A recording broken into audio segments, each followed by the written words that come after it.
Coming to you live from my nursing home room. This is the Big Chat. Welcome, everybody. We just saw an emotional episode where we had quite an eviction. And, well, you know what? Let's just talk it all out with Miss Cheyenne. Hello. How are you? Fabulous. We were talking backstage, and I know you're going to little fella. God, he can burn in hell. So freaking annoying. Jankie, I love you. Oh my God. Oh, it's not that bad. I swear to God. I swear to God. If you do that anymore tonight, I'm riding. You can't. I'm gonna go yank Amanda out of bed. We're gonna go riot. Come and get me. Well, you know, it's been a crazy week to watch the show or the feeds because, well, there's jets, there's car alarms, there's traffic, there's Los Angeles noise, and we're whispering about wanting to be on this show. Will you vote for me? So it's been an interesting week. And then we get pizza and ice cream. Rubina will never eat ice cream again. I don't know that any of them will. I mean, they were waking them up if they would go to sleep at like 2 a.m. and be like, ice cream party. They'd have to go eat. I'd be chucking bowls of ice cream at the proton board thing. And what's funny you say that, Cam, I think, will probably be the only house guest to ever have anything successfully make it offset. But I think one of the baseballs that he got upset and threw it, and it went off the top of the top floor there. So, Rock Hard is begging for your forgiveness already. We're 4 minutes in. I'll allow it. Rock Hard, you get a pass. You're going to be doing this show by yourself tonight. I can. I don't know how. You were going to be alone talking about this to the comment section by yourself. Please, somebody. If you keep up with that bull crap. Have y'all been telling folks to subscribe? Well, heck yeah, Salty, I have been. Have you subscribed, Salty? Have you? So. Yes. Salty, you know, if you'd tell a friend and your friend would tell a friend, it's not a Ponzi scheme. I mean, a little bit of a multi-level marketing for the YouTube channel. And yes. Yes, I have. Cheyenne has been good. I have been the bad one. I'm still suffering from a leg injury, and I have not fulfilled all of my radio duties. So, see, I have. What is that? Where did you get that? It's my. Hold on. Oh Lord! Whoa! Oh, I love it. Oh, hold on. Don't get tangled up in the cord. I love it. I love it. That's great. Oh, I meant to ask, did my package arrive? It might have, but I didn't go to the post office today. Oh, okay. All right. And I haven't bought gloves yet. Might need a mask or goggles. Not sure. Is it going to be that smelly? It could be. We have been telling everyone, Salty, on WDJY, our shows are taped on Friday, Saturday, Sunday night. And Radio Fairfax, they're twice a month on like Wednesdays in the morning or something. I'm like the morning puke. So, you know. Well, Warren, you are just full of yourself already. I thought you left all that stuff yesterday. Warren would be wore out. Did you go find Mrs. Doubtfire on TikTok? Me? No, I did not. Did you? I was telling Warren. Yes, I did. I sent it to the group chat, remember? Yes, you did. Yes. You did. So get the URS chat. I'm over there every now and again. Oh, Uncle Rico. Just to harass him. I haven't jumped in lately. I'm honestly, whatever this is with my leg has killed me. So, yeah, I have been rather slack and lazy this week. So, which is going to catch up with me if I don't hurry up. I've got to edit 2 shows for WRFN for Saturday night. Otherwise, I think I'm caught up. So, but yeah, last night's shows I got to cut into 2 1-hour segments and upload to. That'll be fun. Yeah, that'll take me some time. But yeah, it's all good. And today I was in such pain. I just dropped my ball. Sorry. I was in such pain that I fell asleep on the couch. I hardly got off the couch today. So, and the new med they gave me, yeah, it made me sleepy. So sleepy that a child showed up at your door. Yeah. You know, Salty, it's funny you should say that. Tonight, before I finally was like, I'm going to have to take some extra leave or something. Tonight, I mean, I drink, but I don't normally drink. Tonight was the first time in a long time that I was like, I need a drink. This is killing me. So,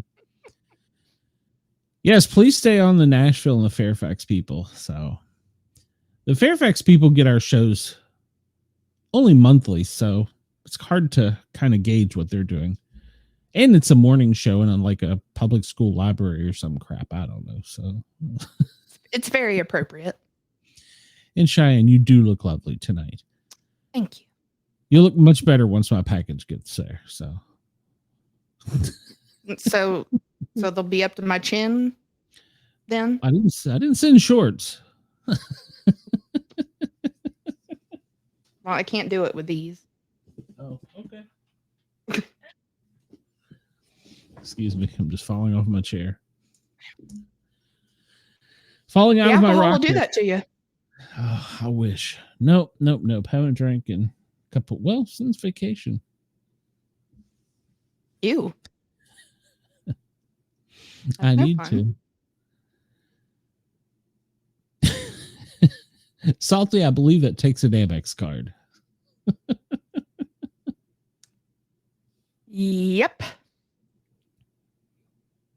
You know, the people that listen to this on the podcast only on Spotify are truly missing out. They need to come over to the Sport Cat shows and see what all the fun's about and enjoying the chat. Agreed. I'm glad that I don't have a human resources department. Yep. That human resources department is BobbyDizzle.com. That's right. And he was topped, by the way. You know, Bobby was the one that got us in trouble with PETA for putting baby possums in a sack and stomping them for fun. Oh, yeah. Did you tell him that? No, I haven't talked to him, so. Oh, we'll have to see if. Good luck with that. We're getting requests. No, Warren. Go find your bottle of lotion. Priceless. It's worth the price. How much you willing to pay? And we'll talk about it. Hey, I'll throw you some numbers. I get a 10% cut, don't I? I'll think about it. Okay. All right. Depends on which one it goes to. Ah, okay. Well, so we have two shows. So we have 2 shows to talk about. We have the Wednesday night and the Thursday night show. And I feel terrible for I feel so terrible for them. Well, you see, there's a story behind it, and it was Bobby Dizzle that started it all. And the problem was, it started with my wife, her friend, who's PETA, went even more PETA, and well, it just got blown out of proportion. We were protested there for a little bit, so. No, I think last night's definitely topped it, but they were underage, so I don't know if they can count that. Well, Bobby said he was too, so fair. You know, the statute of limitations had run out, so when PETA knocked on his door. So. Well, they don't know where in Colorado to look, so. Yeah, that's true. So. But so from yesterday's episode, again from what would have been Monday, is Kimo and Rubina are up for nomination. And Chelsea is just gloating about how lucky she was that she wasn't put up by Leah after getting rid of both of Leah's closest allies. And I think it was, I don't remember if I have it written in here somewhere, if it was later in this episode or the one we just had, that I think it was later on in this one. But Leah's like, yeah, you know, I haven't forgot that. You got rid of both of them now. But Leah then enlightens us that she absolutely hated it when any of her exes would lose weight. And she said, and I quote, "Give a chubby king a chance." I don't have an answer for that. Chubby king. I mean, I agree with it. I'm probably chubby gilf.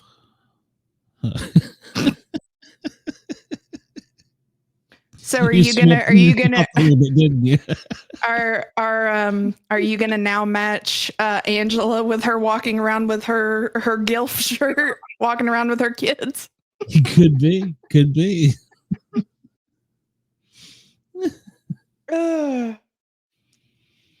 But yeah, so she said she would see all the guys out there working out, and she's like, "But I've got mashed potatoes." And I was like, oh, I love her, because that's exactly what I'd be doing too. Yeah, but here's the loaded mashed potatoes. What did I miss regarding the possums? Oh, how did we not know we would get in trouble for that? See, I didn't know that one was coming, so.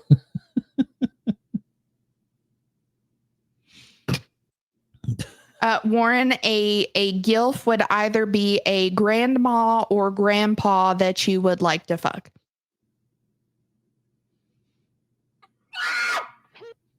I don't know what the hell that was. Yep. Accurate. But so, Gubby Wubby, I want you to suck my chubby.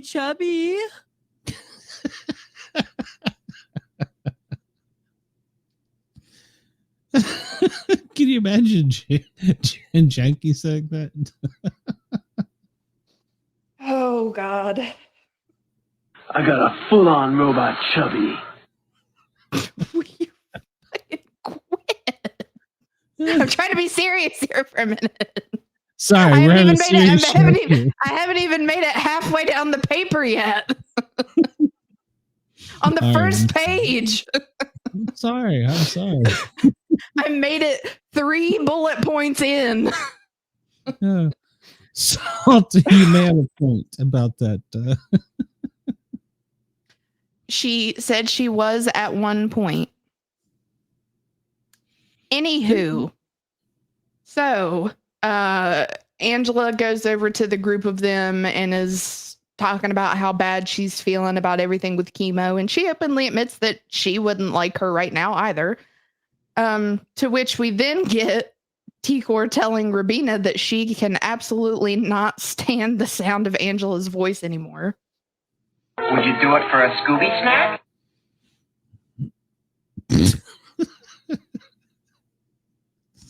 Good. Sorry. I'm just over here playing.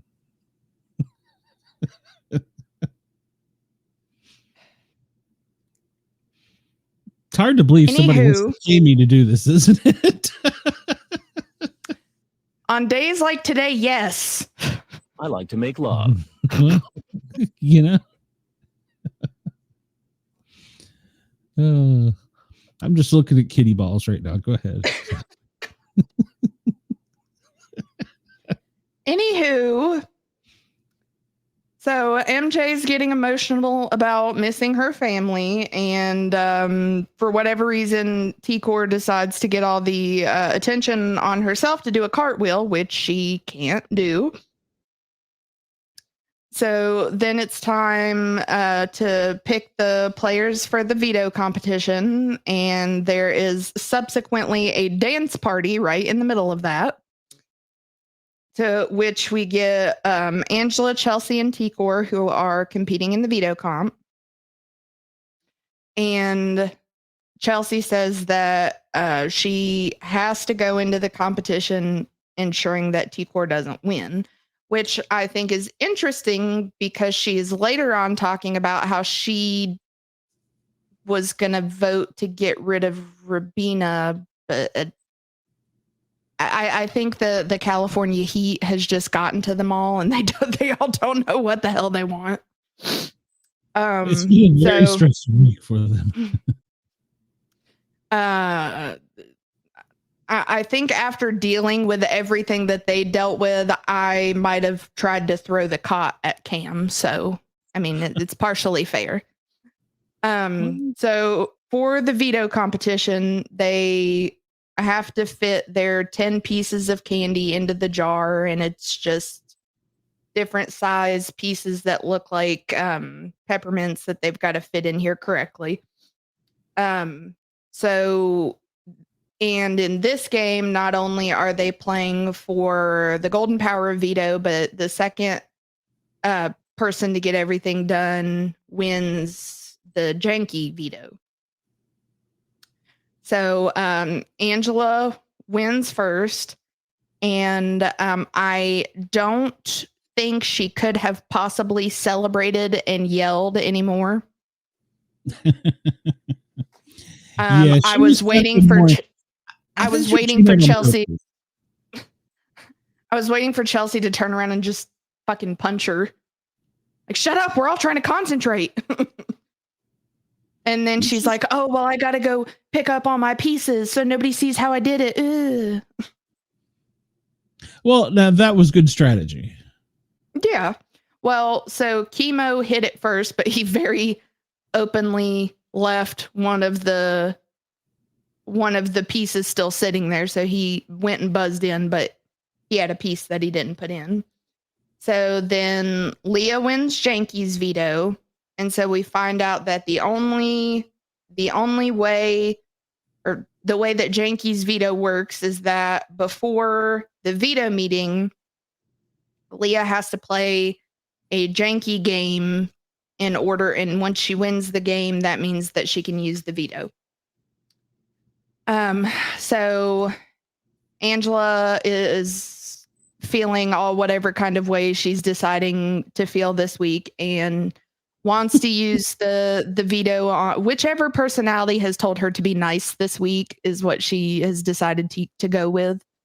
Well, she felt sorry because she'd been on the wrong side of the vote. She tried to send Kimo home twice, and she didn't. By choice. Yeah. By nobody forcing her. It was highly democratic, and she felt bad about it. So he comes to talk to her, and basically, without flat out saying it, she's like, you're good. And he's like, well, I think we're good, but I don't know because it's Angela, and who the fuck knows about Angela? Nobody knows about Angela. And then it was at this point when I noticed that Kimo had a Jankie pickle, and I wanted it. I did not notice that. It had a he was sitting there holding it, and it had a little I think it had a little hat, and it had arms and legs. It was a little pickle. Okay, I'm gonna have to look for this while you're talking, because I don't remember seeing that. And then there was I will tell you this. I went to look for pictures to do the artwork, and I was going to try and find pictures of T-Core, and there's none. There's none on Twitter. She doesn't exist in this game.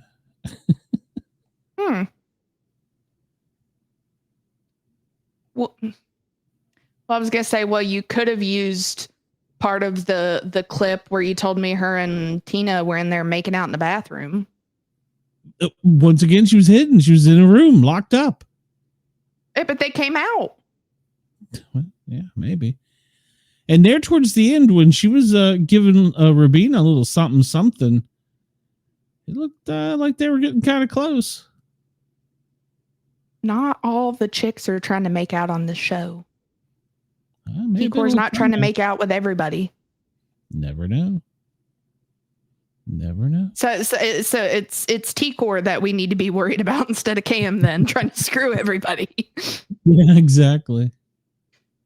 So there was so much more pizza and ice cream and dance and sing-along parties that like I said, I don't know how somebody didn't haul off and throw a bowl of ice cream at that fucking proton board, because I would have lost my ever-loving shit.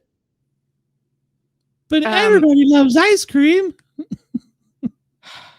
Yeah, Rubina's gonna hate it after this is all done.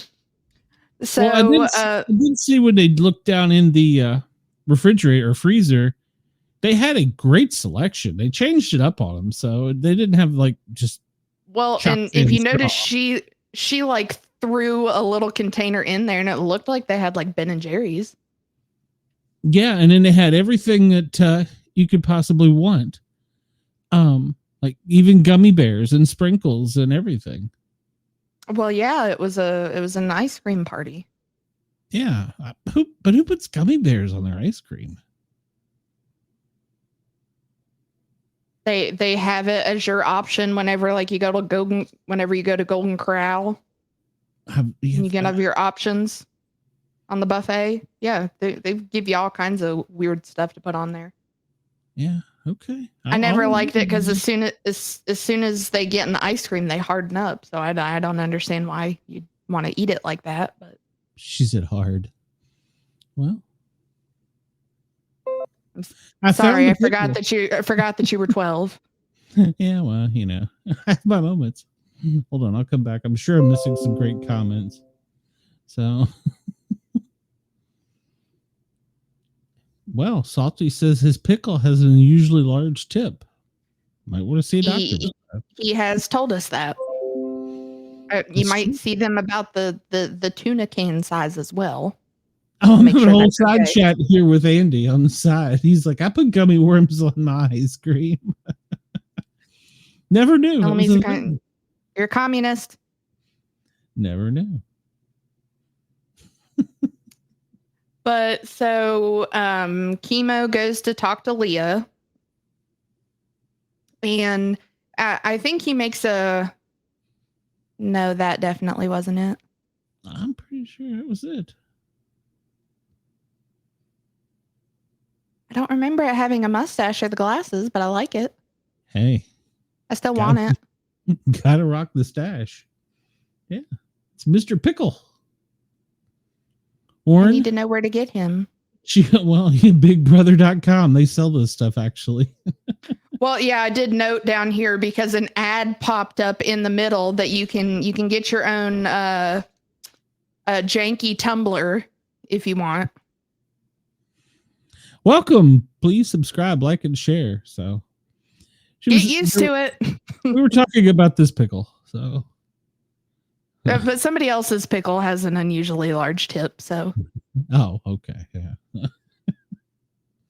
Mr. Pickle. Warren, you have to make it your job to find out where we can get Mr. Pickle. I need him in my life. Whoa. So, Kimo makes a really good point to Leah of course he is saying that they need to shift the focus off of T-Core and the trio, and I love that he downgrades them so much and is like, we haven't won anything. Are we really that big of a threat? We haven't won anything. I'm sure you can find one of those, Warren. And he's not wrong. Mm-hmm. That's what I said. He went to her with a convincing argument of look, what have we won? I haven't won anything. And he wasn't wrong. I think, though, what bothered them is, have you ever had like a piece of furniture that's in the corner of your room that you never use? And then one day you're like, oh, crap, can I live without this? And it becomes a important piece of your living room. Well, that's kind of what T-Core was. For the first 6 months, weeks of this competition, nobody knew she was there. I couldn't find pictures of her from the show on Twitter. You can find anything. I found Mr. Pickle on Twitter, but I couldn't find T-Core. Well, that tells you how much the rest of the world loves pickles. Yes, we are talking about Big Brother. So, damn, you've got. So that was you can get merchandise that is shown briefly on the show, but you can't find somebody who's been here for 29 episodes. Yep. How's that work? I don't. So I see why the house guests were finally like, holy crap, she could make it to the end and we'd never know she was here, and then she'd win. But yet, she's that undercover, but yet her social game is so up there. She's up there with everybody, but somehow still completely invisible. And when you have a conversation with her, it's always, yeah,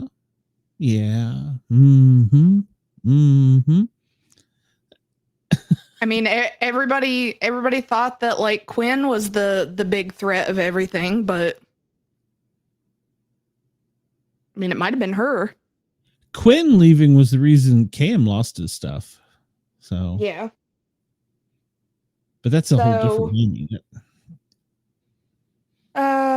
So Leah is taking that into consideration. But if out of any of them, looking at the other trio of Cam, Chelsea, and MJ, Leah says she would have to pick Chelsea because she's super close with MJ and she promised Cam safety that week, which has probably been the only time that I was like, but could you do something real shady and just put him up there?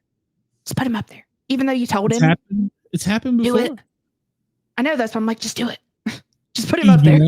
That would have lifted her status up to like. She would have been a threat then. Oh yeah, she would. Well, they're saying she's a comp beast now. What, Leah? No. But all of these contests are pretty fair. But go ahead, I'm still here. Me and Jankie. You keep him over there. I don't need none of his negativity.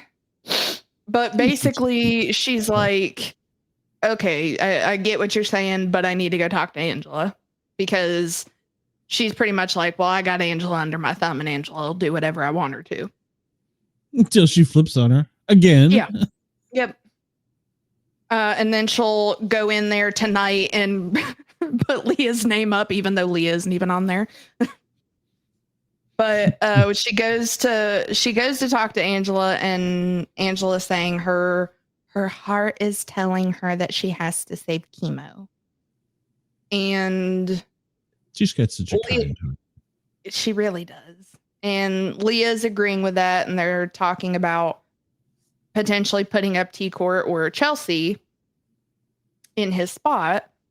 And okay, down here was where I wrote it from what I was thinking earlier. So Chelsea is thinking that the two of them, like, oh, okay, this is great because everything's going to stay the same. But then Leah's like, hey, bitch, haven't forgot about you when you sent Josef home and Quinn And oh, my name was mentioned up there for you to put up, so haven't forgot about that.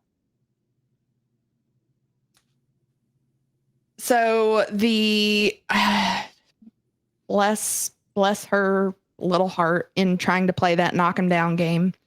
She had to knock down 5 bottles in 3 throws to be able to activate her Jankie Veto.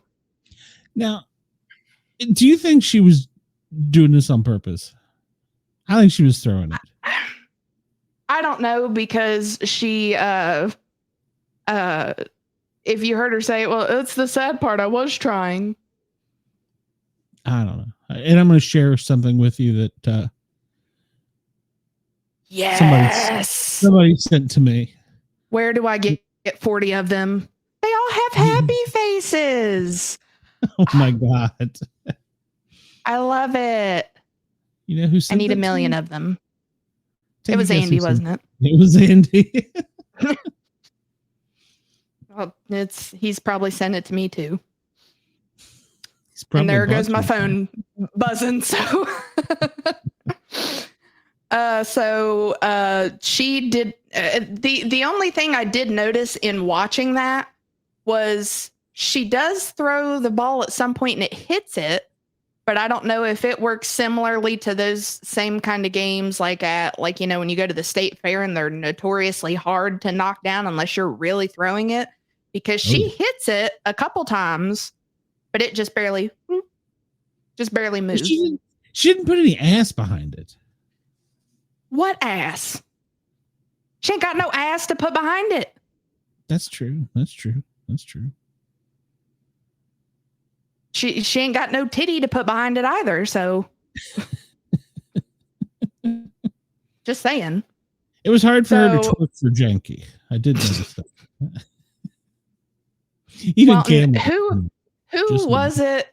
Who was it that I think it was Rubina asked Chelsea what dance made her think of her, and she started like twerking. And I was like, fair. It's fair.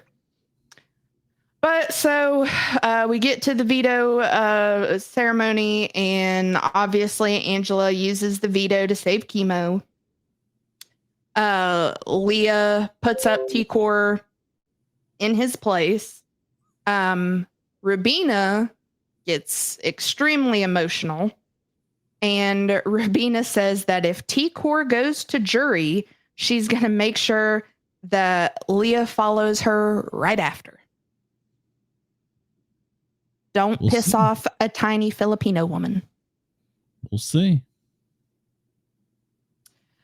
Well, so that ended last night's episode, and I about wanted to rip my hair out with tonight's episode. Well, no, I do have some comment about the ending of last night's episode. Mm-hmm. And they edited it, but T-Core literally put her head down and was like sobbing and fell headfirst out of the chair onto the ground like a toddler. They edited it out, and I'm like, B, you haven't touched the block one time. One time. What are you crying about? My time here, I haven't been able to tell anybody my story. It's been 24/7 for 6 weeks, lady. How did you not have a chance to tell your story? What do you even really say? Here's a hint. Mm-hmm. Don't be a lawn chair. Mm-hmm. Yeah. Mm-hmm. She studies sociology. You know, that means she's a psychiatrist or psychologist, which would fit because she does. That's all she does. I hear you. I hear what you're saying. How's that make you feel? And how does that make you feel? Exactly. Like shit. It makes me feel like shit. I'm glad you could express that. And I'm to understand that you had some uncomfortable trauma in your past. It could be. It could have been a pickle. So they did run it. I don't know West Virginia if they ran a commercial that, like they did here in Atlanta, but they ran a commercial about some Appalachian 12-year-old that was pregnant by her father, and she couldn't she couldn't get an abortion because of Trump. And I'm sitting there going, what the hell are we watching? I was like, this is crazy. He came down and said, you can't get an abortion. What the fuck? This is America. Get to that goddamn people. But yeah, that was in the middle of when they were talking about her trauma, and I'm like, good timing, CBS. Good timing. Nope, we did not get that here. I'm Kamala Harris, and I endorse this. What? Yeah. Yeah, we got that right in the middle of all that. I'm like, what the hell am I watching? I feel like I'm somehow trapped in the 70s in the Appalachian Mountains and not downtown Atlanta, for Christ's sake. and then next, Taylor Swift would pop out and start singing a song about it. Blank slate. So strays it off. Oh, that was great. Oh, you were so quick on that. That was great. I do. See, I'm a trained professional. I get paid for this. No, it was blank space is what it was. Empty space. So I mean, blank. I didn't, Somebody's in the holler. Anywho, Julie is COVID free now. Oh yeah, she started off unceremoniously. I'm back, and COVID free. So they at the beginning of tonight's episode, they did show that clip that you were talking about on Monday. That marshmallow definitely stuck. I'm pretty sure it did. Yeah. I mean, now, granted, his was down and had bounced, so there was I'm wondering what they were made of. What it was sitting up against, leaving it there for. Shoot, what was it? 19 hours could have made it. Yeah, it was like moist. 19 hours. Yeah, it could have been moist. It could have had some. Yeah, it was moist. It was moist. So Leah has a moist marshmallow. So. It's sticky. While they've been outside, they've endured the first rain in Northern California, and it didn't really rain. And I believe it did stick, and an earthquake. So that they still had to stay outside for. Out of all the places, I mean, unless the building collapsed, then that might be suck. But at least they could have rode it out on top. Maybe nothing would have fallen on Mr. Pickle, but. I mean, they had all the ducks. Yeah. And the inflatable pineapples. She was so bored. But so, so we have a serious question. Is Big Brother, is it one of those game shows where you vote each other off out or something? Do not. Good Lord. He must be drunk. He does not watch. Yes, it is. Yes. They put 16 of their closest friends in a house and lock the doors, and last one out gets $750,000. You'll have to ask Leah on that one, rock solid. After she gets out of the house. But just fair warning, she's a Chubby-Chaser, so if you ain't got no junk in your trunk, she ain't interested. So. She needs a hold on, let me quote this correctly. She needs a chubby king. Chubby king. Not a gilf. But so it was obviously a very difficult decision for Kimo to make. And Chelsea or T-Core was hoping that her closeness with Chelsea would secure her the 3 votes that she needed. Did we really see her going out there and trying to market herself much? T-Core? No. she went to Rubina and started telling her, I'm sorry, when you get to jury, at least you'll have fun and blah, blah, blah.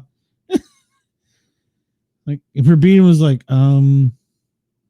well, I don't think so. Salty Dog, I think the closest you might get to that would either be a 4'9" Filipino chick or a 51-year-old grandma who you're going to have to duct tape her mouth shut and put a bag on her head. So you have fun size, and then I want to punch in a grudge, Yep. A grudge. Yep. Those are your two options. Yep. I would go with the 4'9". She probably is the crazier of all of them. Well, and she's the next oldest besides Angela there too. Oh, you're right. I had forgotten that. Mm-hmm. Yeah, because they were talking on one of the other shows.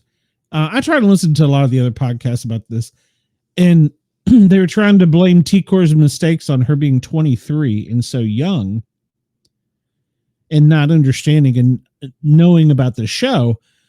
And, well, one, that's her fault. Boo-hoo.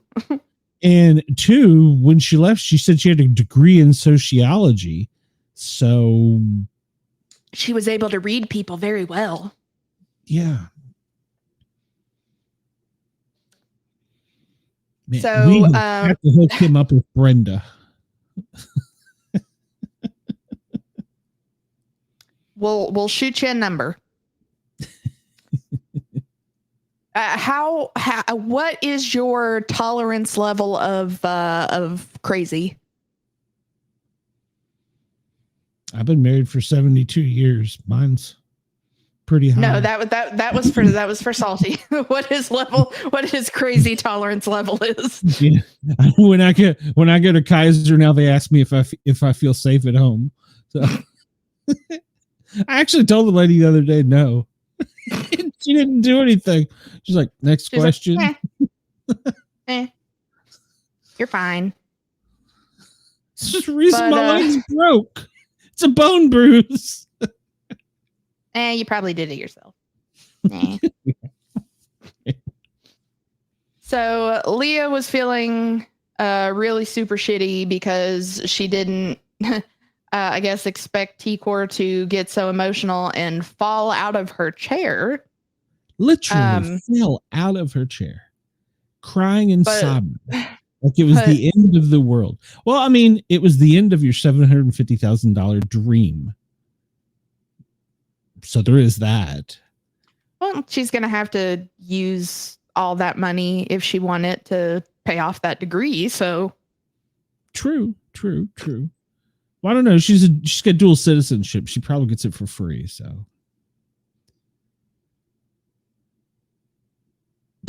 what? It's probably true.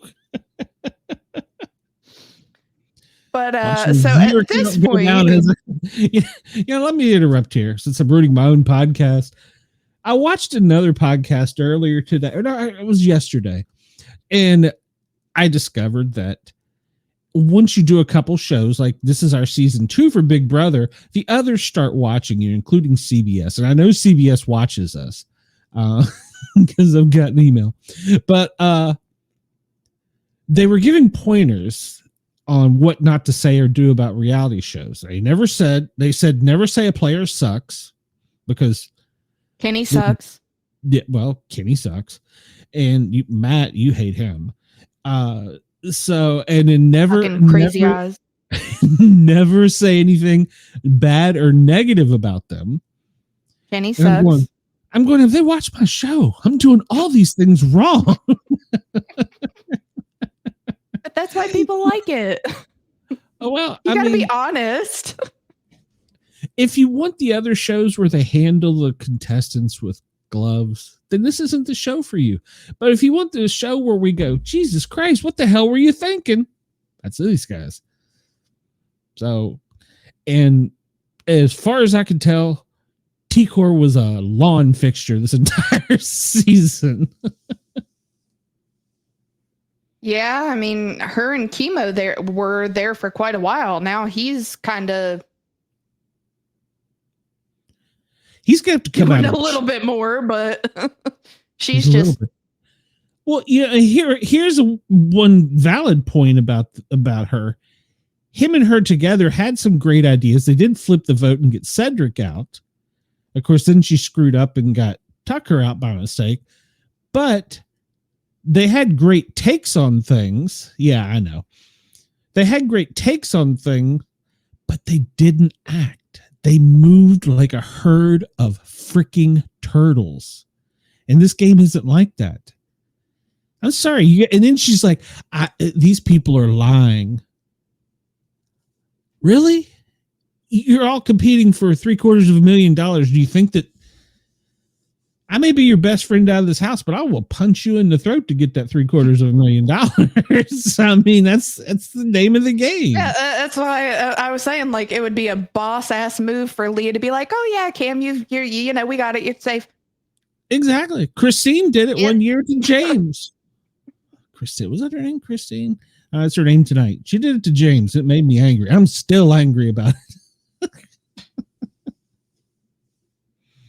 No, I mean, that would have won her some badass points to everybody. Either that or everybody immediately target her because she just went against what she told him. And, you know, everybody has been, from what you said, this has been the season of everybody voting more collectively. Yes. Not voting with the house per se. They're starting to do that, which, I mean, you're getting down to a smaller number, but still. Yeah, there was one season where they had a cheerleader on. I think she was with the Los Angeles Rams. And she was the most annoying, she's cute, but the most annoying person. And she was like Angela. She was like a tick. You couldn't get rid of her. You couldn't shake her off. They finally got rid of her by about time that we're down to like 5 of them. But it was like, and she was in everything. She competed. She was and she had an opinion on everything. She talked about everything. Couldn't get away from her, and you couldn't get her out of the game. It was so frustrating. Like Angela, yes, a lot like Angela. What did she say she was? She was a. Oh, she's a cockroach. You can't kill her. She's a cockroach. I mean, at least she's self-aware of that. Sometimes, yeah, depending on the day, it depends on which personality you get. Yeah, exactly.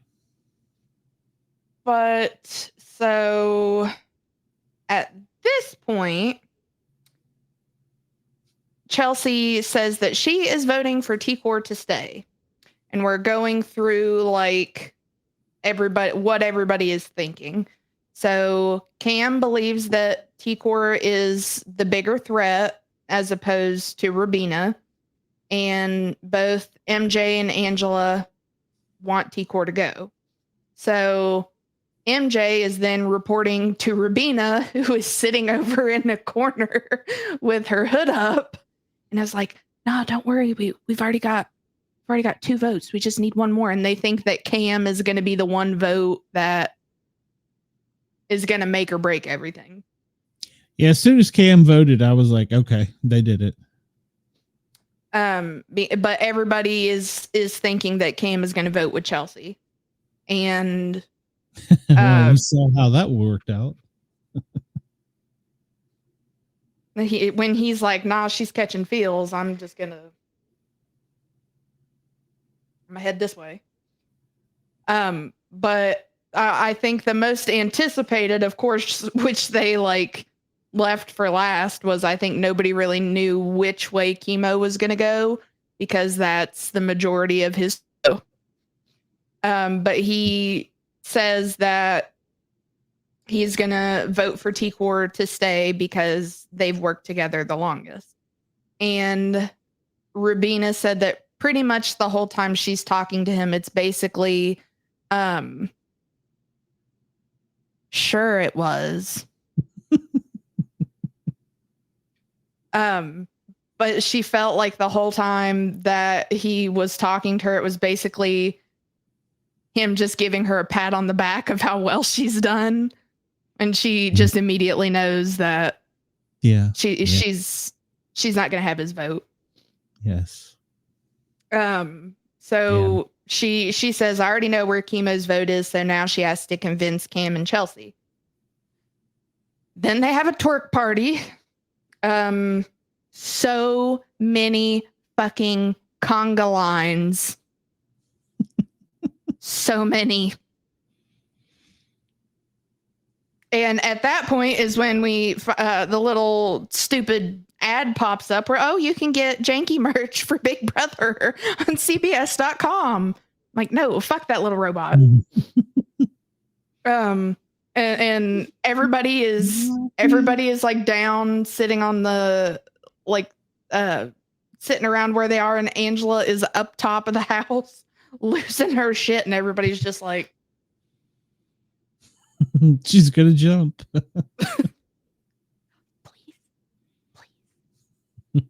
Please. So then we get into we get into our drama for this week. So Cam is like, well, it looks like it's gonna rain, so I'm gonna move my cot. And they had given him ponchos. He moves it up to the one open spot that is right beside of MJ. And I don't know if you noticed earlier on, whenever they were sitting on like the couch that was outside, like he covers her up in the blanket and she's like got her head in his lap and everything. Yeah, I did notice that. Yeah. Kimo was kind of like any Haktua going on. Yeah, that was it. Her face was covered there for a little bit. So no, Salty, I have to be honest. This is my guilty pleasure for the summer, is watching this. So it's kind of like a train wreck. You just have to watch it. So you think this was all my idea, Salty? This was just all me. No, if this were all me, we would be doing a rerun of Jersey Shore. Then he would be in hell. Yes, I would be. But so he moves the cot beside of MJ, and Chelsea just is like, I can't take this shit anymore, and loses her shit on him that he's being a jerk, he's being an asshole. It literally wasn't a foot, I don't think. No. It couldn't have been much. It didn't look like much. Now, it may have been, but it sure didn't look. For the record, rock solid, I have something much softer than a cot. Oh. So, yeah, I don't know. I don't get, like I told you earlier, she's telling everybody all this anger. Well, what didn't make sense to me was, why did him moving his cot beside her mean that they all had to like switch places where they were sitting? That's what he would have been in the middle of the two, correct? Is that the way I saw it? No, it would have been him, MJ, and then Chelsea was farther out still. Whereas before it was her and him that were out farther. So I don't understand why she didn't just scoot hers back with the rest of them, and they would have been 3 in a row right there. But Rubina's over there like, oh, he done fucked up. Yeah. He done fucked it all up. He did. And so, you didn't know what he did.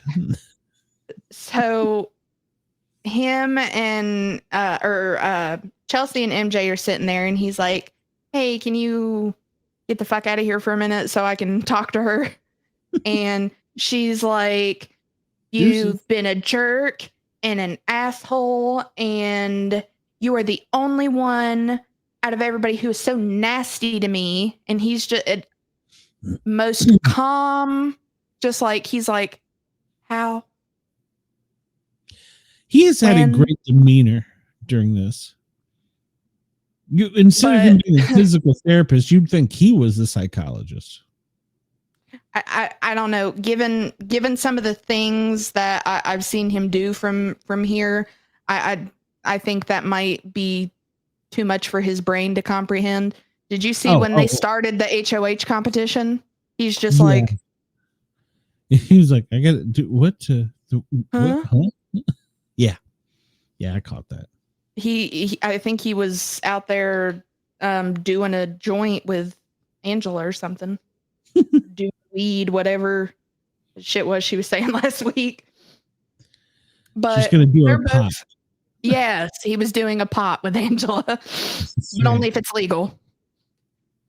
And at some point in time, Angela tried to imitate one of the previous Big Brother winners, and I think got an ass whooping.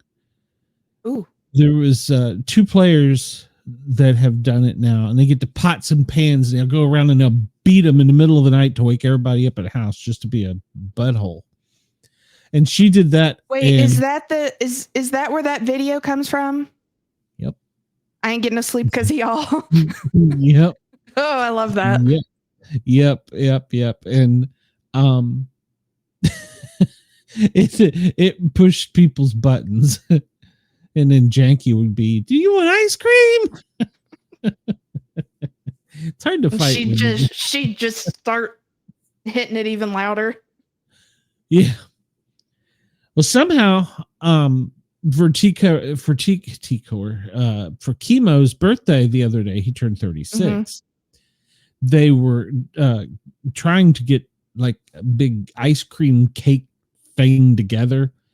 And they're trying, and somewhere they found a piece of wood and they stuck it in the middle of the ice cream, and they had tried to set it on fire, and Big Brother lost their stuff, like, stop that, and the feed's cut.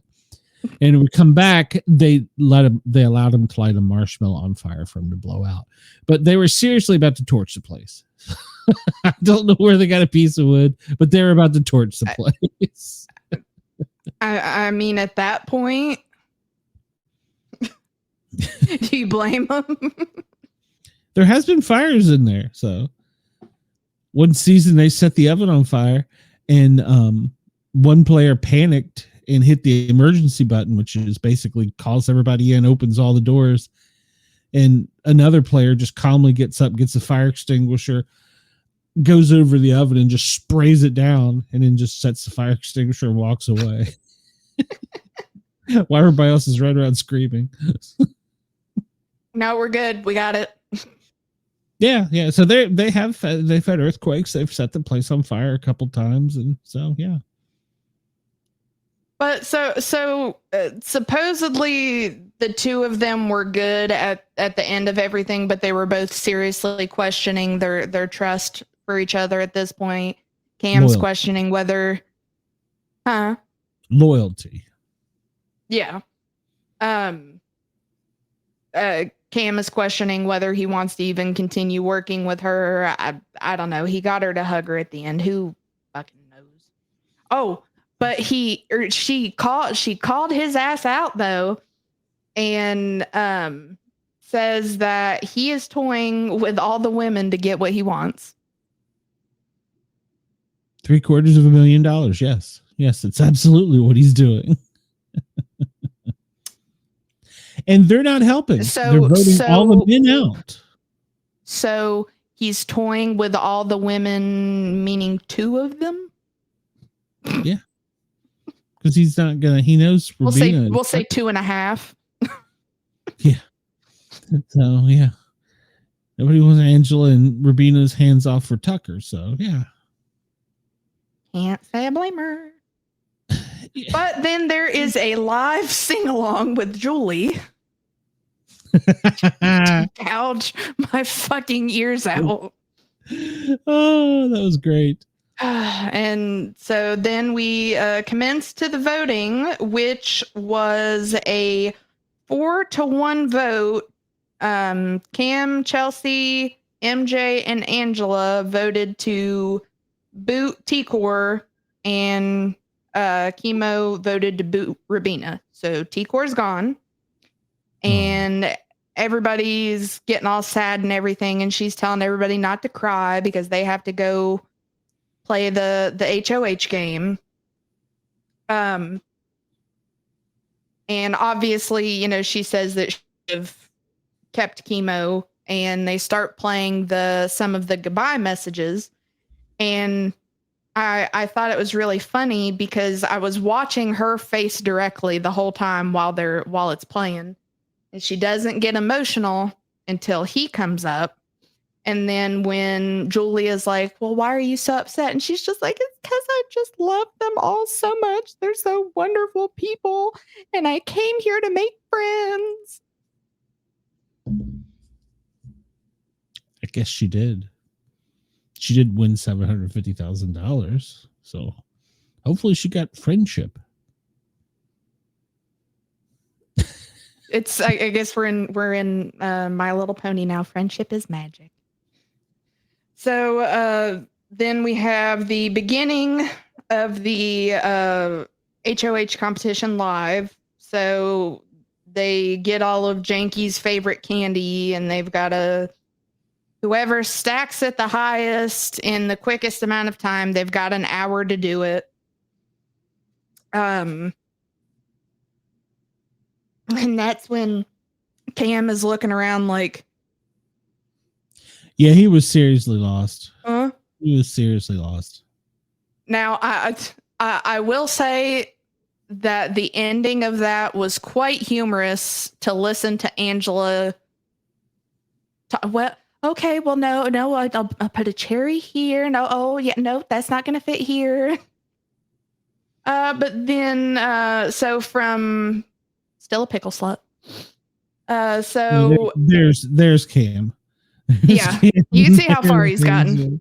Well, yeah. I mean, he had an interesting concept going on where if you noticed, he was like stacking some of them together and then setting them down so he could like do it. I don't know. I don't want to know what's going on through his head. Kind of like reverse Jenga. Yeah. I guess. But from what it looked like to me, whenever everything was done, it looked like it was either Angela or MJ in the lead. But I was thinking back to the, I forget what the competition was. And I think that was the one that Kenny won, where they had to build up like the X's and O's so high. So the laser would shine through it and everybody's just kept fucking falling. Yeah. I believe you're correct. That was Kenny. But we get the return of Zingbot and the double eviction this week. So woohoo! Looking forward to Zingbot. So I'm voting we get rid of Chelsea and we get rid of Angela.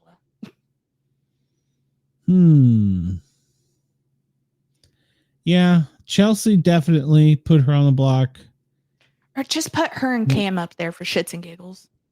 Watch them duke it out with each other. Well, depending on which side of the house, because now there's really two sides of the house only. I mean, there was kind of three there for a little bit, but depending on whose side gets power, yeah, he's probably going to touch the block in Chelsea. And then it'll be for the veto. And then but the funny thing will be if it was between the two of them, it would probably end up being him that goes home because he wouldn't campaign for himself. His idea of campaigning is let's go lay in the bed and cover ourselves up with a blanket. True. We're not monetized yet. That's correct. I'm going to be angry if we get to the end of the game and it's Kimo and Angela. I'm going to be so aggravated. It's possible. Because there are already other podcast shows calling her the GOAT. Those are not words I want to use with Angela. So, Angela's family, if you're watching, I'm sorry. I do not want to call your great grandmother your gilf. Yeah, I do not want to call your gilf the GOAT. I can't do it. I can't bring myself to do it. But honestly, she has a great shot of winning at this point. And if she wins this HOH, she's increased her odds tremendously. The only problem is next week. So I'm gonna I'm going to label her as a moat. Moat? Most annoying of all time. That I can get behind. Truthfully, this is a bad HOH to win. Of course, they don't know a double eviction's coming up because they won't be able to play the double eviction next week. The one that goes like boom, boom, boom. So this is the bad HOH to win. So I'm curious as to how this will work. So will it go back to there being like 3 put up if it's a double eviction? No. What they do is they'll house guests come in and they'll start right off the show and we're going to vote. Whoever this person, the HOH is, whoever they put up, they're going to vote. Rocket.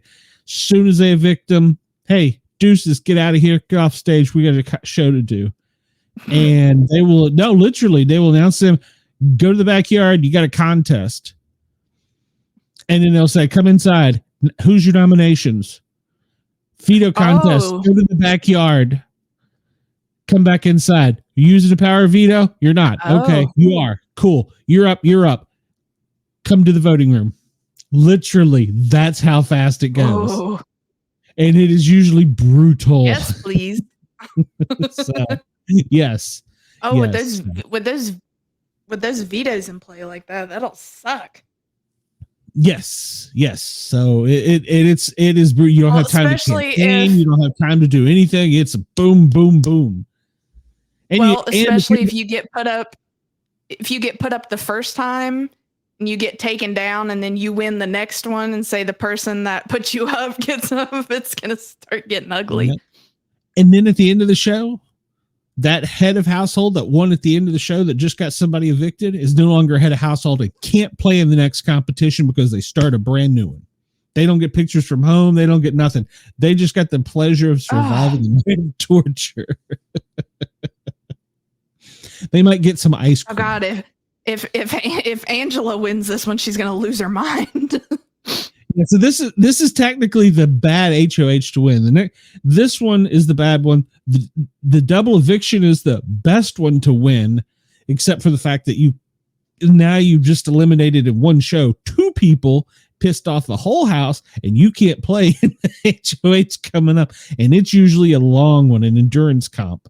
So yeah, the next one is the one to win, not this one optimally, but even it has some bad twerks to it, I guess. So yeah, getting towards the end of the season, and they get more cutthroat with things. So, and yeah, because you don't go in a secret tourniquet. You're like, I'm like, hey, Hi, bitch. I pick Angela, I pick Kimo, have a seat. All right, now we're going to play a game. Yeah, there's none. That's rough. And then there's none. The only thing they do in private is the voting. And one season, they didn't even do that. They were like, everybody who wants to see Bob go, please stand up. Oh, Bob, you're out. I mean, it was cutthroat. So, yeah. I kind of love that, though. Yeah. All right. Yeah. Fuck you, Bob. Get out of here. Yep. Bob, you're done. So, yeah. So, some seasons it's ugly. So, Chris, you may get your wish. Angela is going to lose her mind if she wins HOH this week and she can't play in the double. It will be a week of crying. A week of tears. Yeah, because I think they tell them like right after they do their nominations for this HOH. Hey, by the way, we've got a 90-minute episode next week. Everybody knows what that means after they've seen it. If they do that, or if they have a 90-minute, it's somebody coming back into the house. It's one way because they've done that too. When they've had extra weeks, they've had battle backs. Who would we pick to come back? Right now, Quinn. Well, those are the only ones eligible because they're Quinn and T-Core, because everybody else. So we couldn't pick. It has to be jury people. Yep, has to be jury people. Oh yeah, then Quinn. I was gonna say no. Come on, get Tucker back in here. He needs to liven up the house a little bit more. Can you imagine him in this outside for a week? The Ace Ventura hair would have been off the fucking charts.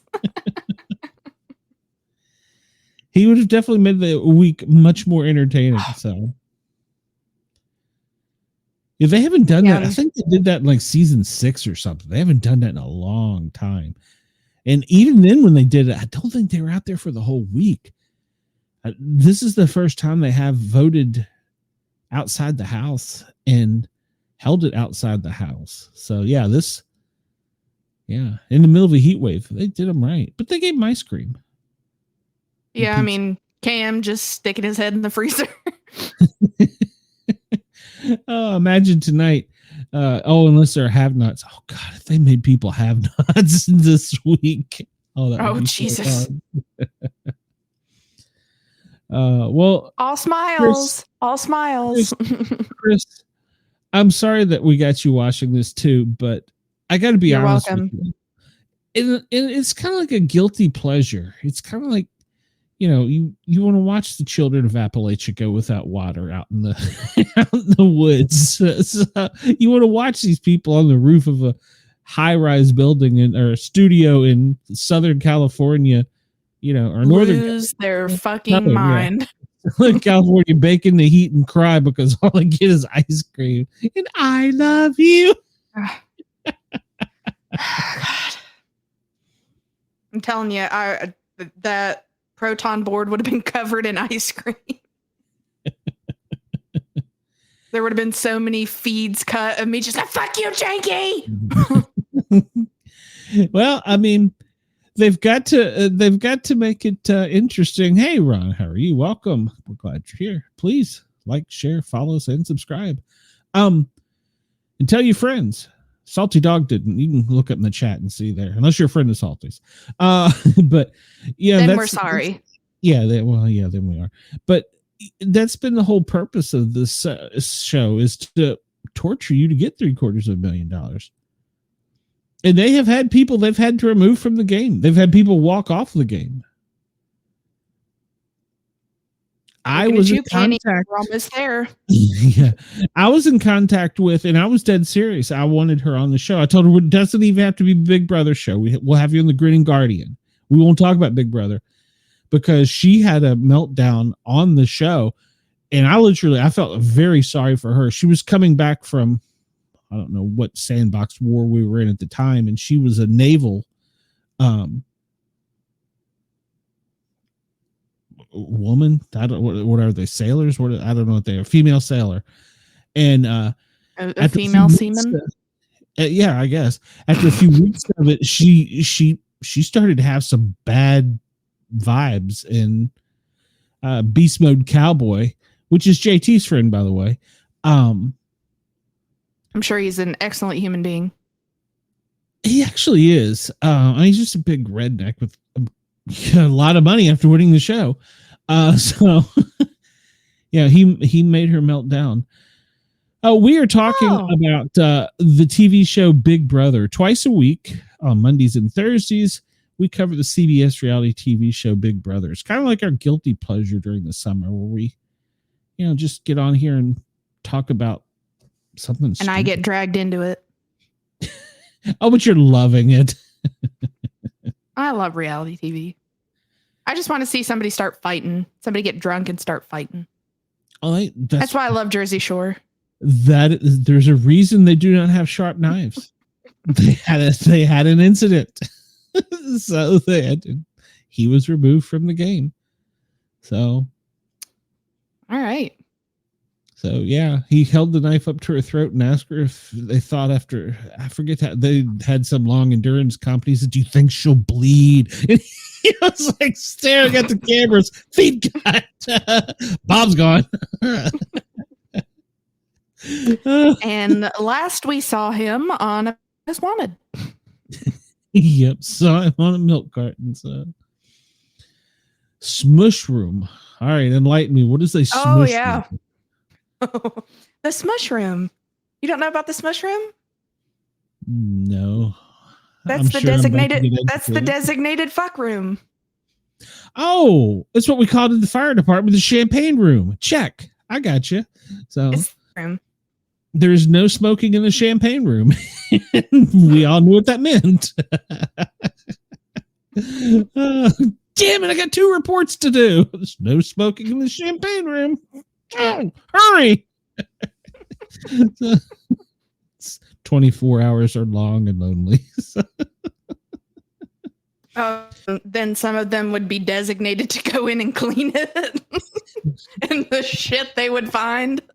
Sometimes we were a hazmat station. We wore the appropriate prophylactics. No, they would come in wearing like they had put trash bags over themselves with tongs. We would get bored and Lord knows who or what you're gonna pick up on the Jersey Shore. So we would get bored on the hazmat truck and we had to test our equipment every so often. And our equipment is the full-born caterpillar suit or whatever you want to call it, glow-in-the-dark suit. And so we're there for 24 hours. We can do it anytime we want. So we would put it on, inflate it, and we would go direct traffic at like 3 a.m. outside of like a Waffle House. Holy shit, you've never seen so many cops show up. No, we're good. We're just testing the equipment. She's like, would you stop this? What? We're testing equipment. So yeah. I have thought about microdosing if it would help this leg. I can hook you up. I got some somewhere. I might need some. But yeah, we would do things like that just out of sheer boredom. 3 o'clock in the morning, we're there in our full hazmat suits at the middle of a main intersection outside of like a Waffle House in a movie theater, and a bar at 3 a.m. It's even worse. The people you're going to come in contact with outside of a Waffle House at 3 a.m. You're like, what are those fellas over there doing? Oh yeah, this was the day. This is before cell phones had cameras. You can't do this now. So you can do. Where's my camcorder? Go get that Betamax. We gotta see what these fellas are doing.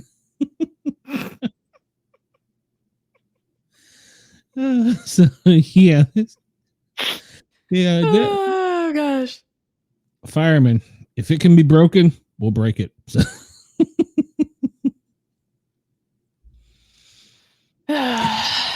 Yep. So we're still focused on cat balls. So oh, he looks happy though. Oh, he is toes. Well, actually, I'm trying to figure out. That's the front paw. I think that's an ear. Those eyes. Is head twisted around? Am I going to get a PETA complaint? I'm kind of concerned. No, the light spot that you're seeing. Yeah. Is his mouth. Oh, I guess that's his chin. Yeah. Okay. Yeah, his little. Okay. He's got the other. I think he's got the other paw tucked over his belly. Oh, okay. Well, now we're down they got the bunnies. Yeah. Oh. They get the Christmas decorations already. Yeah, what the hell? So we're not violating any copyright laws there. So, so yeah, we're still waiting for them to finish up a 1 hour contest. The show went off at what time? 9. And it's almost 11. So we have a winner. They just haven't announced it yet. Sucks. I want to know who won. You watch it's going to be Cam. Yeah. He's going to stack like 50 glowworms on top of each other and ring his buzzer. Everybody else's is falling over and the time limit will run out and he'll have like just his glowworms or whatever the things were. So his gummy worms and the like the crystals on a stick thing just stacked up. Oh my God. And the first one Mackenzie put together, I'm like, that's cock and balls. That is cock and balls. When she put it together. Oh shoot! I got to take that back down. Oh. Well, well, they had one contestant, and I wish they would bring him back for. He was funny. If him and Tucker were on a season, oh my god, it'd be hilarious. They had a contest where they were given. They were each in their own room, and they were given a set of letters on a screen, and they had to put them in order to spell as many words as they could, or the biggest word they could in like a minute. And they did this to like everybody was down to 2. And he didn't win because he spelled it with a Y, but he wrote his word, and you couldn't see what everybody else's was. And CBS couldn't take it off screen. It was live. His word was anal lice. LYCE. They're like, you're out. Anal lice on national television. It's great. So, all right. He wasn't trying to win. He was trying to have fun. So, he's the only contestant who spelled anal lice. Well, you know the funny video of it's the gif of the girl spitting her coffee up, you know, that everybody uses when they send somebody something funny. That's from Big Brother. That's one of the very first seasons. Yeah. I'm gonna have to look this up now. Oh, well, see if we're thinking of the same one. We probably aren't. Oh yeah. There's a Christmas pickle. Oh, okay. She's got the teal shirt. Yep. That's from one of the early seasons of Big Brother. She spewed that all over the place. Yeah, it was a funny scene. So it was her arch enemy said something to her, and she thought it was very funny because she knew she wasn't going home that week. Rubina. She spit that out and followed up with, "Oh, you're cute." Yeah. Rubina, I'm sorry I have to tell you, you're going to be going home to bar night. It'll be okay. Just love one another. Yeah. Okay. Love one another. Mm-hmm. I'm going out. Mm-hmm. How does that make you feel? It's going to be okay. You want to talk about your childhood trauma? Probably. I don't know that. Hold on. I could have been. I recorded that on my VHS, so it could have been my Betamax. Hey, I had a Betamax. I won't lie. In fact, I still think I got some tapes in the basement. Well, season 1 was in 2000, so I've got underwear older than you. You should be ashamed of that. I sent you some. Sick fuck. I can't help it. It's what I do. So return to sender. Hey, I'm not paying postage on that to come back. So yeah, we're waiting to see who won. If we get lucky enough to see who won. But otherwise, next week's the double eviction. I'm looking forward to it. So whoever gets put up and goes home. So that will be quite intriguing to see the cat fight that goes on with that. Oh, it's always a hot mess. They have to campaign. Unlike this time with AI, you've got to campaign because, well, you got like 30 seconds and you got to go. Save me! Just save me! Pick me. Andy, you got the link if you want to show them. So what? I sent the link to the show in the chat if anybody want to join in, since we're wrapping up Big Brother. So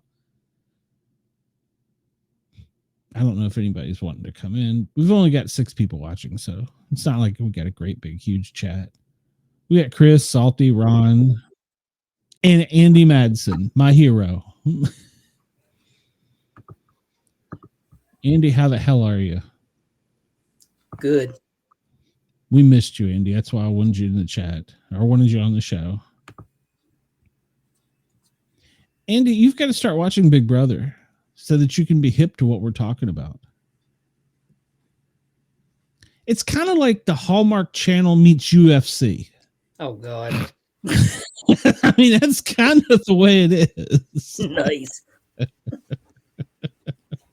If Warren. Yeah, Warren was alive in the chat. Yeah, did you see what Warren sent you in the chat there? That's what I'm talking about. She just saw it. At least mine was minor compared to what you did. Oh, gosh. I should expect nothing less. My two were very minor. Rock Solid, you're auditioning for an appearance on the Saturday night show. I'm not opposed to that. I'm not opposed to that at all. Oh, we take at home auditions. You might know. I don't. I got so many sick people. At home auditions, huh? Rock Solid, I'll send you the link if you want to come on. I ain't scared. It would certainly make Cheyenne blush. It'll liven things up big time. Very true. Very true. I'm just hoping we can hang in there till we get a winner, but I ain't seeing it. So, you got to work tomorrow, Cheyenne? No. Then we hang in there for a few minutes. Oh, the cat is now taking care of business. Whoa! It looks like another cat is taking care of business. Yeah. Oh, God. okay. Hey, we're interrupting them. Quit being rude. Not sure that we should be watching this. That's what you call a cat fight. Whiner diner? Oh, never mind. Listen to her whiner.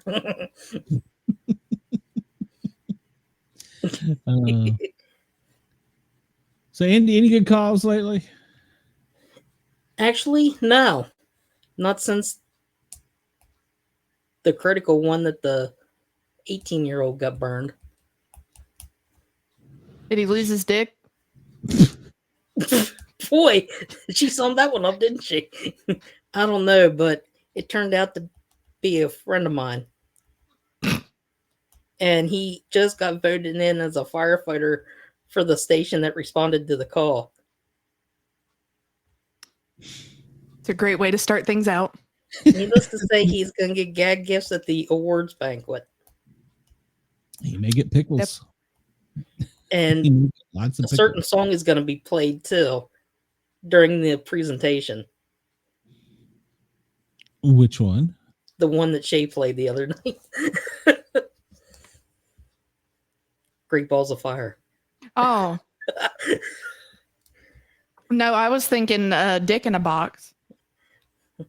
Well, that'd be better. Pertaining to that's the gag gift. I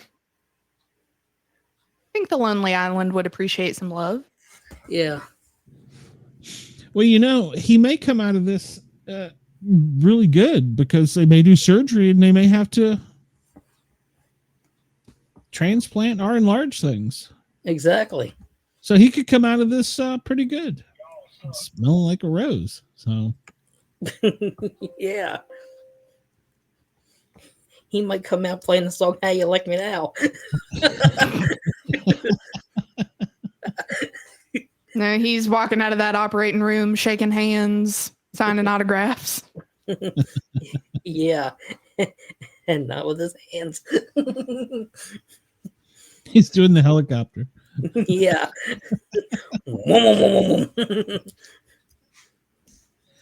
Oh, Cheyenne. Just letting you guys know, this still really hurts, but it's worth it. I'm on Oxy. Cheyenne, you certainly livened Andy up a lot. It's good to see you make him smile. So, God. Yeah, what can I say? Yeah, well, you had that effect on her, Andy. Uh-oh. Oh, We're Jesus. going down somewhere. There's an emergency somewhere. Oh, he's looking at his pager. This could be bad. And Cheyenne's frozen. The dick has fallen off. The dick has fallen off. Oh my God. What has this show went to? Anything major, Andy? It's fallen off, hasn't it? That could be something major, but it probably couldn't. It's a 36-year-old female that's been standing on her feet for 8 hours, making pizza at Papa John's. Her feet and her ankles are swollen, and she can't walk.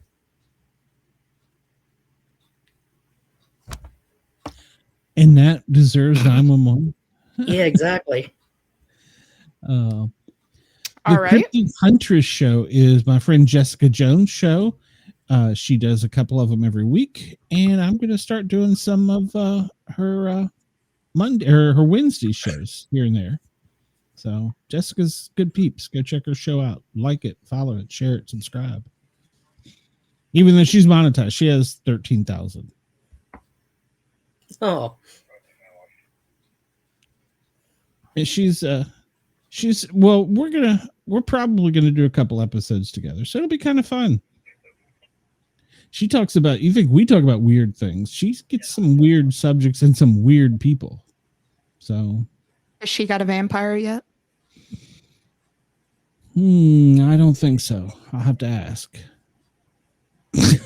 We need to know for science. Her YouTube channel is called The Cryptid Huntress, Jessica Jones. And Andy, have you checked your pager to make sure that it's okay? yeah. Okay, good. I'll get right on that. Might be too soon for those jokes. Might be too soon. Even though I did send one the other day that was funny. Shalom. That was the last text. Too soon. Too soon. I'm sorry. That's why you come to this show. It's not because we're politically correct. It's just other We're just things. honest. We're just honest. Yeah. Yeah. And well, Andy, you'll be proud to know, and I won't let the whole cat out of the bag, but we're trying to drag Cheyenne down into our depths of first responders. So. Oh, really? Oh, yeah. And Salty Dog, when I was on her show the other day, we were talking about the Alabama White thing, which I saw, and the Mount Vernon Monster, which I also saw. We were talking about them. And yes, I did tell her listeners to come and subscribe, and she advertised it too. So we picked up a few.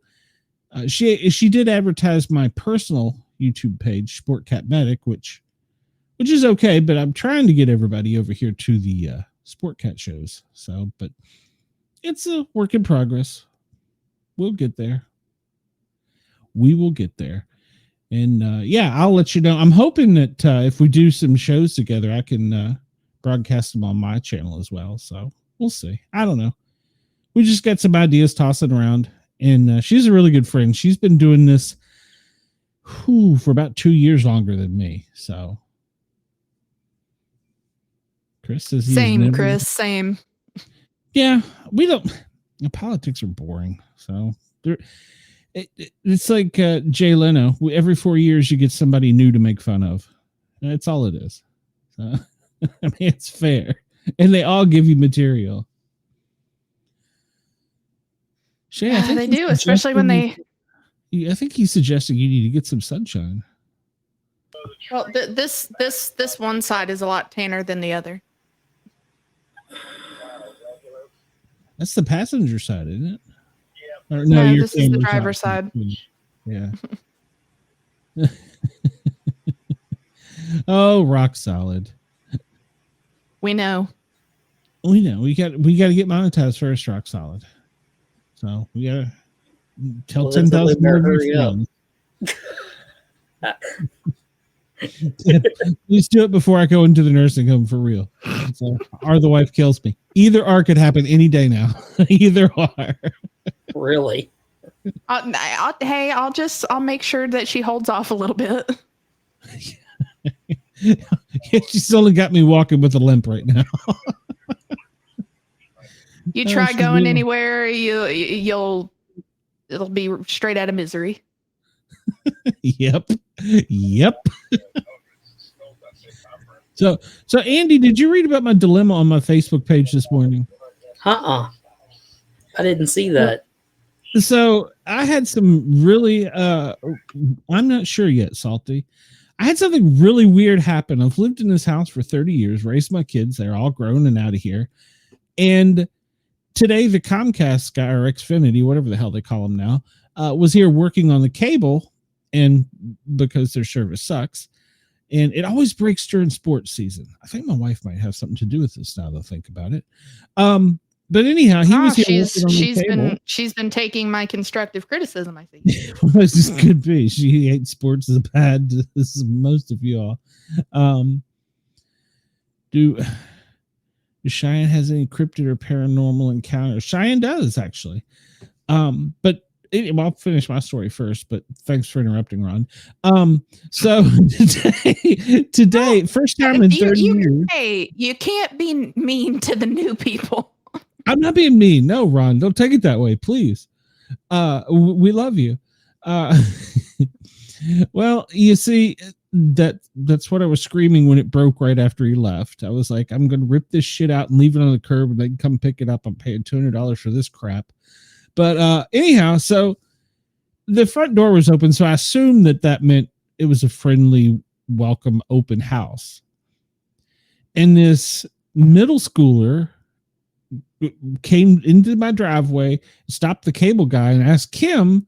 He said he missed his school bus, and asked the cable guy in his Xfinity van if he'd take him to school. And he's like, dude, no, I'm kind of at work here. And so he proceeds to come down the driveway up onto my porch and rings the doorbell. And I open the door, and I'm like expecting, it's going to be like cookies or some crap. They're selling it. It's the first thing I expected when I see a kid at my front door. And he says, I know this is going to sound weird and you don't know me, but can you give me a ride to school? And I just had this blank stare like, what? Where's Chris Hansen? What did you just say? Where did you come from? Where's Chris Hansen? Where's the cops? So I was like, no, I can't. I was like, there's something wrong. Okay, what, you're leaving us? And so he said that he didn't have any way to school, and that his parents were going to kill him, and he went wandering off down the street. And I'm thinking, this is weird. So I thought about it for a while, long enough for the perv to pick him up and run off with him. I think they're more likely to kill him for walking up to a stranger's house and saying, "Can you give me a ride to school?"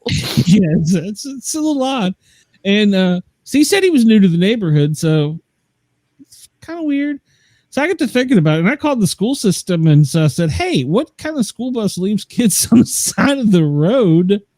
And I said, "This kid I don't even know him, come knocked on my door and wanted me to give him a ride to school." I was like, don't talk to strangers? Kids, don't talk to strangers. It could be me. It could be Andy, for God's sakes. If it was Andy, he'd really be in trouble. But yeah. Hit him in the ankle with his wheelchair. Yeah, I mean, I don't think it was so weird. He's new to the neighborhood, didn't know anyone. I was like, kid, you're setting yourself up. I mean, I was really looking. I got my binoculars. I was looking to see if there was an FBI van anywhere, for Christ's sake. I was like, what is going on? Look on the roof, waiting for him to jump off. Like crap. But yeah, so like, hey, kid, word of advice: anybody opens up a van door and offers you candy, don't do it. He was like, what? And he goes, it's not far. I'll show you where it's at. And I'm like, I mean, literally, I'm like looking at him. I had to have had this blank stare on my face, like, what in the Sam hell are you talking about? Even back in my day, back in the 20s, it would have been it would have been odd to do. I don't think I would have ever knocked on some stranger's door and asked for a ride. Exactly. Anybody could. Ron, you were correct. And so I'm hoping that the school system educated and adult and don't talk to strangers. Don't get in their car. Good Lord. Yeah, I like Chris's response. Why not walk? It's not that far, kid. Well, you see, back in my day, I walked uphill both ways in the snow to school. So yeah, with no shoes or socks. Exactly. I was lucky if I had a toque. So yeah, so I just found it very odd. But I did contact the school system, and I haven't seen any police helicopters or police officers. So, but yeah, that's the first. And then I got nobody's walked out of your pantry asking you to sit down, have they? Not yet. Well, then I got to thinking, well, what if the cable guy hadn't been here and I didn't have an excuse? Well,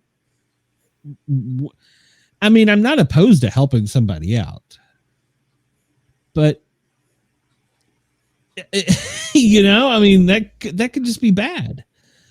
So yeah, I was thinking about, I was like, well, heck, look at now, we see a lot of crime with children with guns. Mm-hmm. So I have to be thinking, you're a stranger. I don't want you in my car. I mean, but really, back tomorrow for not taking you to school. Good. Yeah, true. So, I mean, what would you have done, Cheyenne, if it'd been you? Kindly fuck off. Get. You're rude. It'd be me like peeking through the blinds first. I'm like, I don't know who the fuck that is. I ain't opening the door. Well, the door's already open because the cable guy been coming in and out. Well, I'd be grabbing the cable guy going, tell that little fuck to get his ass out of here.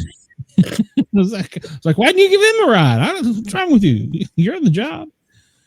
I mean, what would you have done, Andy? I mean, seriously, I'd say sorry. Yeah. I mean, what is this? Only 4 people live in something station near me. They probably are all serial killers. Well, I don't know. My neighborhood isn't quite that bad. So we've only got 1 registered sex offender per street. I think it's a law. They got to have 1 on each street. So, but yeah, I mean, and of course, my wife starts drilling me. Well, did you think that say, why didn't you call his parents?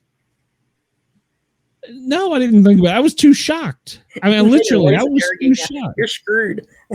Yeah, she's like, well, why didn't you call his parents? I didn't even know who the hell he was. Let me have your phone. Where's your parents? Yeah, get your parents on the phone, kid. Exactly. No, they're going to kill me. Well, getting in the car with a stranger, your odds aren't that great. So. Exactly. Wouldn't that have sucked, though, if he did get in a car with somebody and his parents pulled up at the light next to him? Well, and that's the other thing. Yeah, exactly. What if I'm giving him a ride to school? We're in an accident. Now It's my ass. Yeah, sorry. I don't know who the fuck this kid is, but he showed up at my door and wanted a ride to school. He's the reason I'm in this predicament. Yeah, sorry, he wasn't wearing a seatbelt. He was ejected on the 3rd roll. I mean, The kid made me do it. See, and there you go. You're exactly right, Chris. You are exactly right. This could have been wrong. Yes, one of my friends did suggest, why didn't I pay for his Uber? I'm not his parents. I don't know who the fuck he is. A big yellow bus. That was his Uber. Yeah. Wait a minute here. I do pay for his Uber. They come up and down the street 3 times a day. Exactly. It's a big yellow van. It's full of the little shits. So with the stop sign that comes out the side of it. This show has went strangely off course. It's like my therapy at that point. Escort Station is a small village technically in Maine, but can only be accessed via Canada. It's the northernmost point in. Hey, how close is that to the end of Route 1? Asking for a friend. Richmond Highway, or do they call it that up there? I don't know. Whatever it is, US 1. Yeah, I mean, so I felt bad. I mean, honestly, I did feel bad, but I was like, no, there's too much could go wrong either way. And then I thought, well, shit, I did just wander down the street, but he wasn't mine to take care of. So yeah, the paramedic just whatever happens to him, it's not my fault. It's not my fault. It's not my fault. Then I was like, well, should I call the cops on the kid? And I was like, well, No, that's probably not the right thing to do. So, because then you would be involved big time. Yeah, then they'll roll up on him. You call the non-emergency number. Be like, hey, this weird kid showed up at my door. I mean, I know the number 411 to get the 911. So, yeah, I don't know. I felt really bad about it. I honestly did. I felt horrible for not being able to help the kid. And I think I feel worse because society is at a point now where it is that you have to think about middle schooler not being safe for senior citizen here. Or for him being that naive. Well, like I said, I thought about that, but there's only like 3 of them on duty for 1 million citizens in the county, so that would have been a lower priority. He did have been picked up and taken off by then, but so I did call the school and report it to the school board and ask them why they're leaving kids on the side of the road. But it really bothered me. I hate to sound like I had feelings or emotions, but I did feel bad about it. I really did. Now, see, I'd be the one that's like peeking out like through my blinds, like, nope. I pretend like I ain't home. Yeah, my car's out there, but I ain't home. Well, I'm gonna be honest. Nobody's home.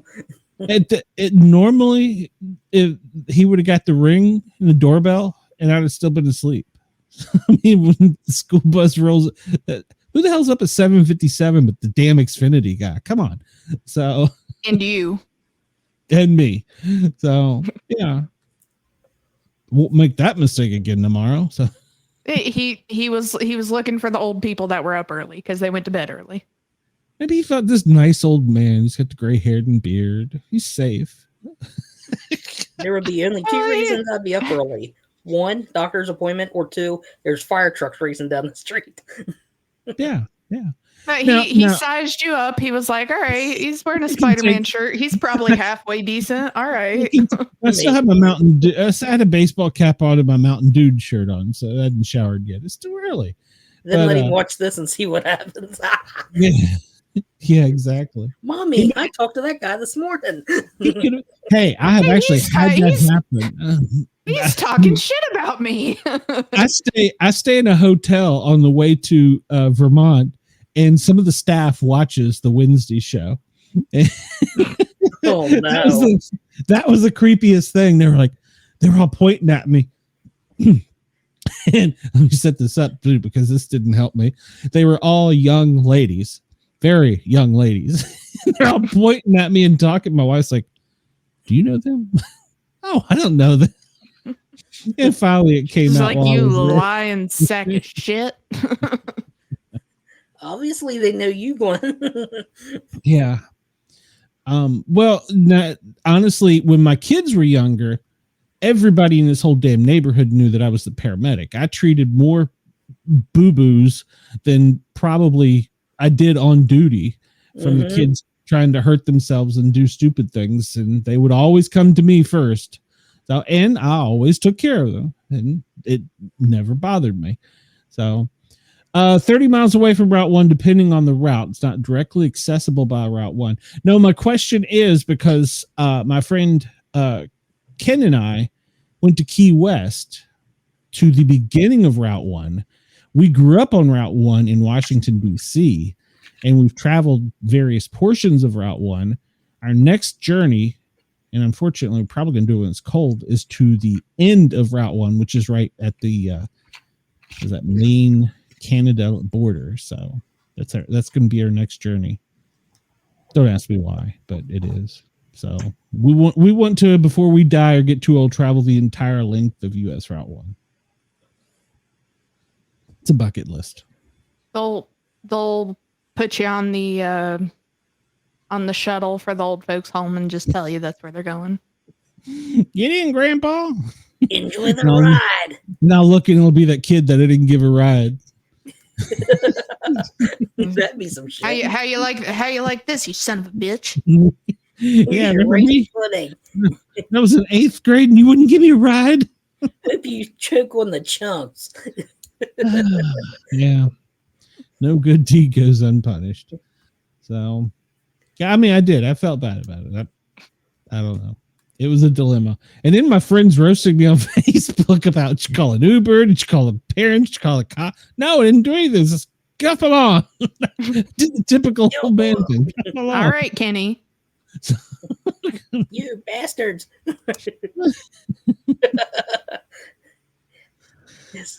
Shame jokes on it. That was a good one.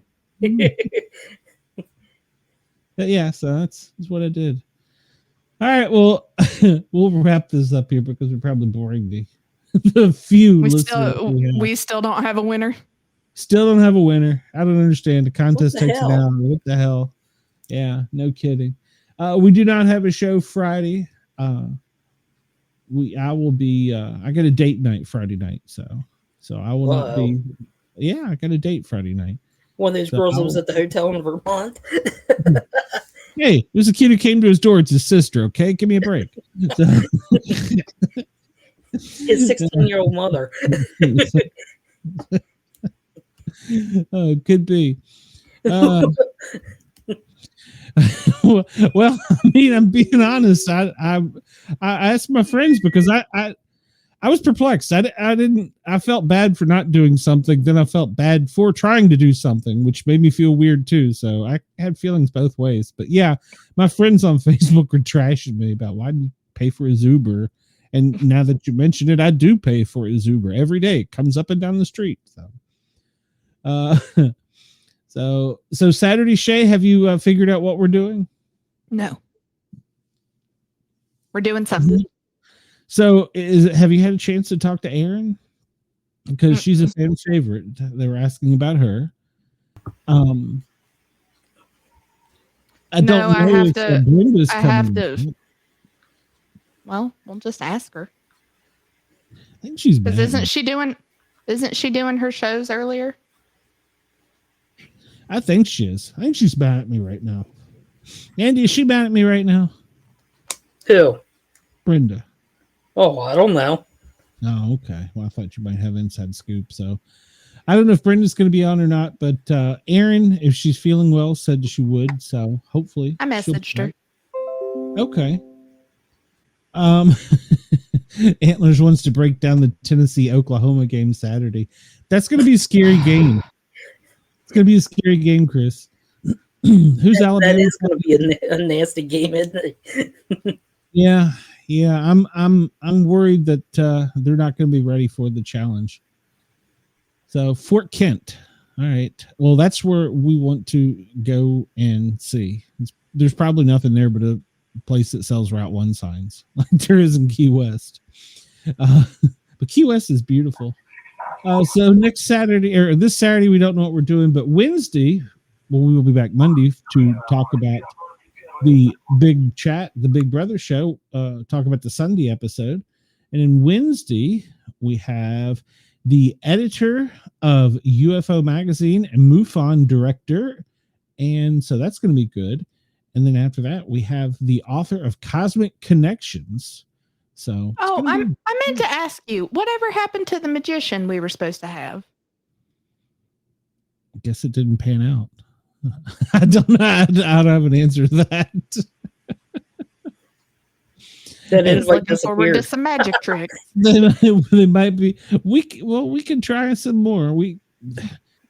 Hey, I was lucky to get Robin Williams. Everybody said you couldn't get Robin Williams. This guy got. We need Robin him Williams back. He's done with Twisters. Yeah. And I still haven't seen that, so I need to get his autograph. So the magician was there. He just didn't see him that well because he was too fast. It's true. Well, she was very quiet then. Yeah. Let's see. Then Friday on the Grid and Guardian gang, we have Keith Hanks, a retired firefighter EMT, that he's written a book. So we will have a Grid and Guardian show next Friday, but not this Friday. So okay. So yeah. So you got a weekend off, Andy. Well, you got a Friday off. So is Aroostook County, if I pronounce that right, is that Canadian or is that in the U.S. of A? I don't know. Let me check. Well, Salty wants some magic there. I said monetization. We'll talk about it. Okay. All right. All right, Andy, you got anything going on? You going to be doing any shows or anything fun between now and Saturday? No shows. Just going to my nephew's baseball game Saturday or Friday night, and then flag football Saturday morning. Good Lord, you got a full agenda. All right. Well, hopefully he's doing good in sports. So. Yeah, they are. How old is he? The oldest one is 12. The other one just turned 8. Well, make sure to tell them don't go knocking on strangers' doors and ask for rides. It's in Maine. Okay, cool. There's also there's a part of Michigan you can't get to without going into Canada too. People forget about. So, All right. Well, Shay, you got anything else? Fingers crossed for tomorrow. It's a local new Media River. Okay. All right. For tomorrow. Oh. Okay. Well, hopefully you'll hear something back that soon. I'm hoping. The guy seemed to like me, so. What's not to like? You didn't give him the link to the show or anything, did you? That could have been bad. No. That could have been very bad. Don't do that. No, but he was very interested. Oh, God. So, hey, we might have another sub. Yeah, you have experience behind the mic. And what do you do? Yeah, he was impressed by that. Oh, well, then you know how to work a radio pretty well. And I'm like, it's just buttons. It's just buttons. Just push a bunch of them. Eventually something Don't happens. push the wrong one. can you read a map? Yeah. Oh, did they ask you that? You would be surprised at the answer to that. So, yeah. They were like, some of the guys. Yeah. And depending on where you are, you get directions like turn left at the chicken coop, go north there in that holler.